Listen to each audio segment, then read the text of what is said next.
Welcome to Misbehaving in Maine, a good place for laughing while asking, "What am I doing here?" and "What have I done?" I'm Dan Williams. This story is called Let's Spit on It.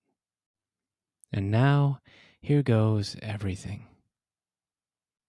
My aunt drove a school bus long ago, and she occasionally parked it in Grammy and Grandpa's driveway. It was the weekend, which is the only reason my brother Joe and I were on the bus willingly. Every other day of the week, buses were yellow hearses, and we were the dead. About school buses, you know why they're yellow? Because lateral peripheral vision for detecting yellow is 1.24 times greater than for red. In other words, school buses were very close to being the color of spilled blood. No one is surprised by this. School buses on the weekend, whether they're red or yellow, are safe. And if you're a kid and can get your hands on a school bus, they're wonderful places to play. I don't remember what games Joe and I were playing, but I'm guessing Joe was pretending to drive and I was begging to pretend to drive. I'm guessing he was saying no, so I was threatening to tell Mom. "Go ahead," he said, but I wasn't doing that, and he knew it. How often in childhood do you get a bus of your very own? I wasn't going anywhere. Suddenly, the big back door of the bus made a sound. We turned in time to see the door swinging open, slowly. Inch by inch, it revealed someone we didn't recognize. Because buses are tall and people are the height of people, all we saw once the door opened all the way was a stranger's head, which reminds me of a decapitation story I know. Edgar, my grandfather on my mom's side, told a scary story from his childhood. At around 5 or 6, he was mingling with railroad workers down at the tracks one day. A man tapped him on the shoulder and said, "Want to see something?" "I am a child," said Edgar. "I want to see everything." He followed the man to the side of the tracks. There sat a basket. It was covered with a red rag. The man lifted the rag. "See," he said. Edgar leaned forward and looked in. He saw a roundish thing with disheveled hair on top, ears on the sides. On the front of it, a face. He put it all together in his mind and realized he was looking at a severed human head in a basket. I don't know what his reaction was, and I don't know what the peep show man did or said after showing him, though maybe he said, "And that, my young friend, is why you gotta be careful around the tracks. Now go home and play and be happy. Also, try to have a great dreamless sleep tonight." Though I agree that safety is important, not every completely effective teaching method is the best. In my story, the head was still attached, connected to a man, and it spoke. "Hello, boys. Remember me?" We returned his hello, then strolled to the back for a closer look to see if we did remember. On the way, an odd idea entered my head.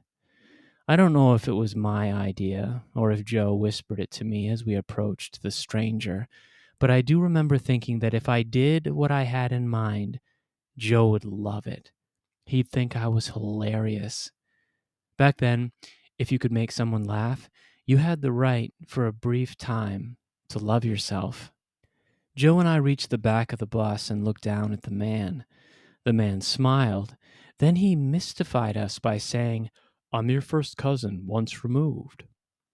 We puzzled over the term "once removed," wondering if it meant he'd been once removed from society and sent far away, but now was back early after good behavior or an escape. Next, the man said, "I remember you guys when you were babies." We couldn't argue against this because we couldn't remember those times and only half believed in them. But family's important, and you're supposed to talk to them when they talk to you. So we said, "Do you know school buses were almost the color of blood?" He laughed. We thought of him as a friend. Joe invited him to play with us even though the guy wasn't a kid anymore. He thanked Joe for the invitation, then said he was actually there to tell us it was time to come inside for a donut break.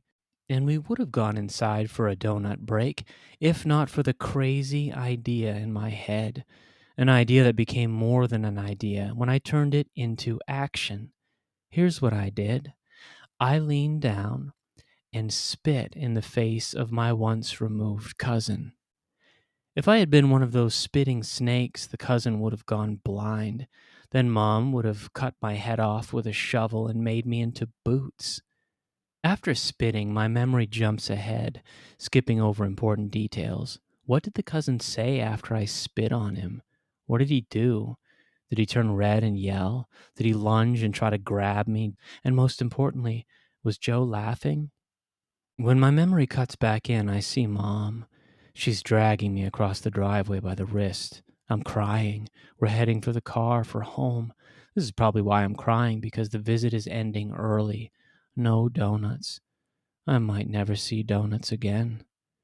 All I'm going to see is a speedy car ride home, then punishment of some kind. The kind? Who could say? I'd never spit in a grown-up's face before. If on the way home I'd wailed, "What are you gonna do, Mom? What are you gonna do?" Mom might have said, "I don't know." And she would have been telling the truth.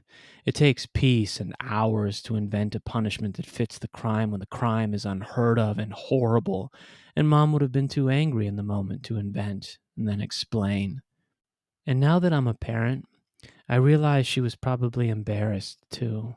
People assume a child's evil is mostly put there by the parents, which means my spit had given everyone what they assumed was a glimpse into the inner workings of our home, a place where we learn from Mom and Dad how to disrespect one another by voiding bodily fluids into each other's faces to start or to win arguments.